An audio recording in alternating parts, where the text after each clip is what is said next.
For the last 2,000 years, people built professional services firms in person, hitting up chamber meetings, networking events, and you were limited to doing that stuff with the people who lived near you. And the result was you could only get so specific in the type of people you could serve. If there's 5 dental clinics in town, it's gonna be hard to build a firm around dental clinics, right? But then came the internet, and we got a mouthpiece to speak to everyone. But 99% of firms, they haven't changed. They run the exact same as they did pre-internet. They aren't using social media. They aren't advertising in new media, podcasts, newsletters, influencer marketing. And what you miss when you don't do this? Specificity. A level of specificity that wasn't possible pre-internet. Now, I can talk online about very specific things and attract people who have very specific problems. You couldn't do that pre-internet at all like you can today. And this is important because what people are willing to pay you, you know how that one client complains about the bill you already discounted and that other client is happily paying top dollar? They love you. They send gift baskets. Where have you been all of my life? Yet you're doing the same work for both of them? What people are willing to pay you is a product of how painful the problems you're solving are. If only we had a way to attract all the people who most acutely feel the pains I solve. They'd all be paying me top dollar. Now, I've shared this before, the value of specificity. Take tax prep, could be accounting, whatever. If small business tax prep is $500, then tax prep for creative agencies, I'm gonna charge $1,200 for it, even though the work is pretty much the same. How about tax prep for creative agencies over $1 million? $2,400. Tax prep for busy agency owners over $1 million? $4,800. And in the pre-internet age, I probably could have done one on that list, maybe 2. Now using social media and the power of using algorithms to find specific people while they're sitting on the toilet, I can build a firm on 4 and would actually argue once you commit to number 4, you learn, oh, there's actually a 5.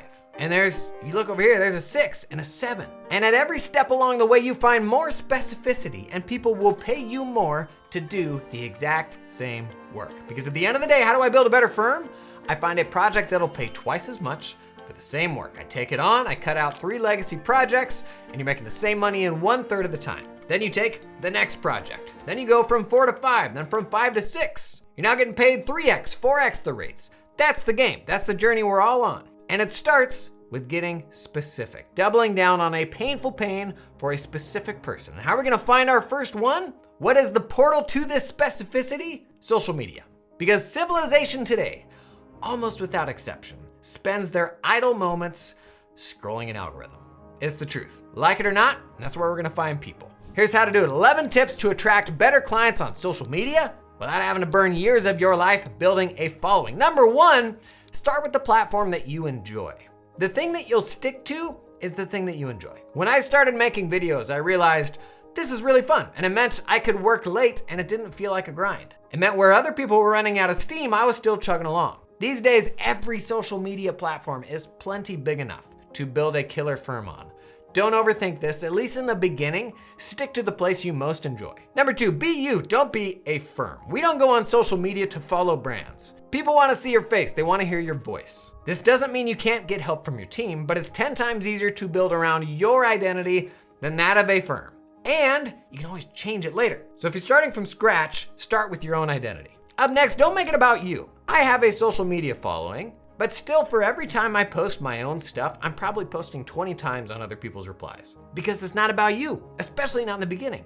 The very best parts of social media are happening in the replies. Building actual relationships with other humans, that's the goal here. Not to chuck something up on a billboard and get some likes. We're connecting with real human beings. And that's why you also want to lean into DMs. Don't be afraid to shoot somebody a message and say you appreciate something they did, to share something that may be helpful to them. Be a friend. A lot of scummy things happen on social media, especially in the DMs, but don't let that take away from the fact that most people on social media are completely normal, helpful, cool folks. Now, bit of nuance here. I'm a very white guy. You may have noticed. So my DM experience won't be the same as everyone else's, but I'd encourage you to do the best you can with the tools the platform gives you to block weirdos, people abusing the platform, so that those awful people are not getting in the way of the fact that you can build real relationships there.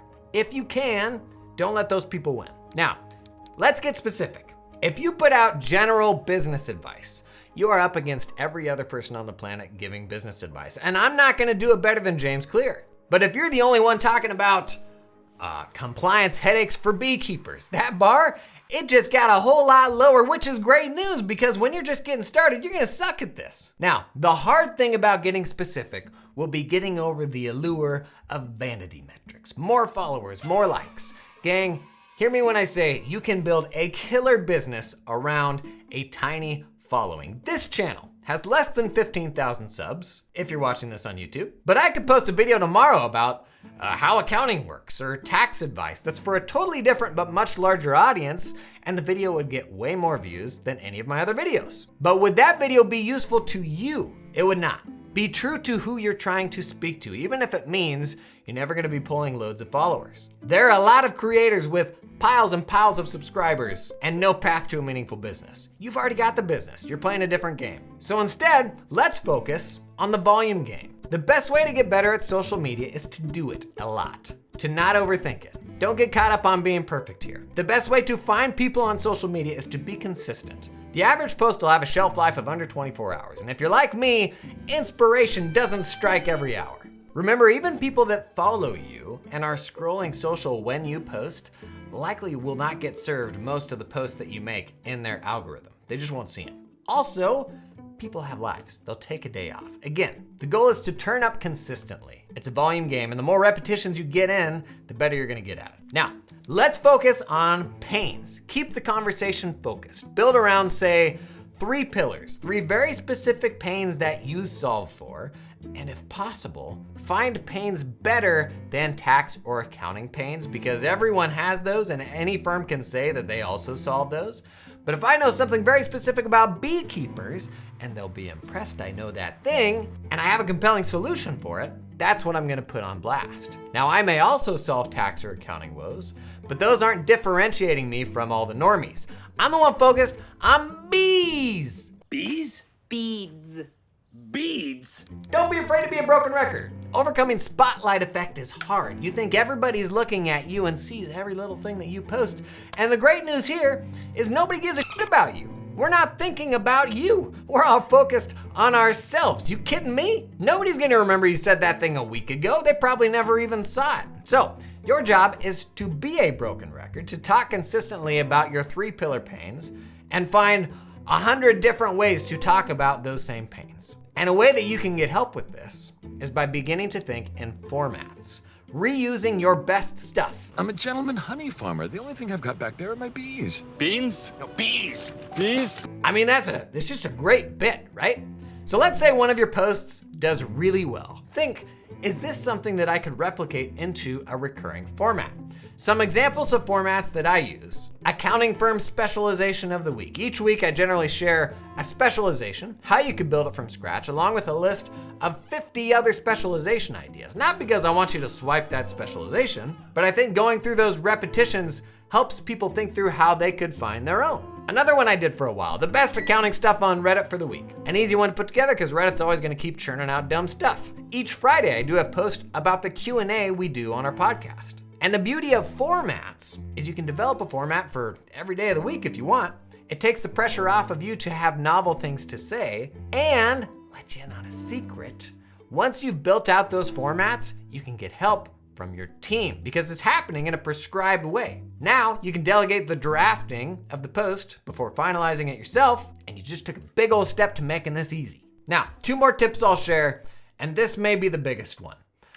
Think about how much time you spend consuming versus creating. Society's really breaking down these days into people who create stuff and people who consume stuff. And I can tell you which side of the equation I want to be on. And you may not identify as a creator. 5 years ago, I was a regular old staff accountant. But I'll tell you the funny thing about the internet is when you put yourself out there, when you are visible, you are spinning a cosmic wheel of chance with every post, that it gets noticed by someone who can unlock an opportunity, a friendship, a connection you couldn't have ever imagined, and this is important, could not have willed into existence yourself. As accountants, we love to focus on ROI. What am I gonna get out of this? But that is a very finite game. On the other side of a social media post is millions of eyeballs, access to things we couldn't imagine today. And this is why it is a spin of the wheel.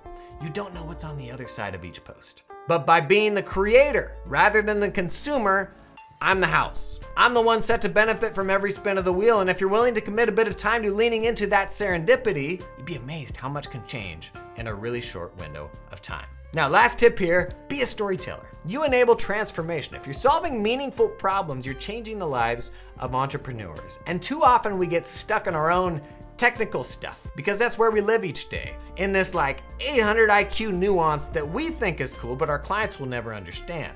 Instead, tell your client's story. Help people visualize what life could look like working with you. In fact, go as far as showing the apps you use, what the actual client experience looks like. Because you'll find if folks can visualize working with you, it removes a mental barrier of just blindly trusting what it could look like. It actually removes a really big unknown. And if you're using really sick apps like this video sponsor, ShareFile, it's gonna make you look wicked smart. Roll the music. ShareFile, modern client experiences. They start here. Look at this. If you are using cool tech with your clients, show it off. This is literally what it looks like to submit your docs to collaborate with us. Show it off. ShareFile for Accounting is a secure, easy-to-use technology that helps you deliver a modern client experience and streamline document-heavy workflows. Enhance your firm's internal processes and help improve overall satisfaction, providing easy-to-use client portals, accelerating PBC list processes, simplifying client communications, delivering e-signatures, and ever so much more. Whether you're working in the office or doing the remote thing, ShareFile lets you collaborate with clients and streamline repetitive tasks all securely in one tool.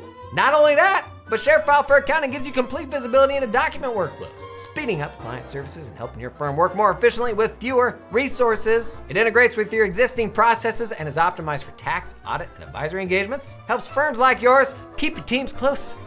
Oh, and your clients closer. Oh. To learn more about how ShareFile for Accounting can increase your firm's workflow efficiency, improve your client experience, head over to sharefile.com or check out the link in the description to learn more. Now, on the podcast, we get much more nitty-gritty on best practices here. We've done a few roast my post episodes to just get really practical. If I'm gonna invest time in social media, I don't want to have to invest years to get results. So this is where we're diving into the details to make the most of every single post. I'll link those right up here if you're ready to give it a try. Because gosh darn it, you can do this. You little creator, you little accountant creator, you. Let's go find some awesome clients.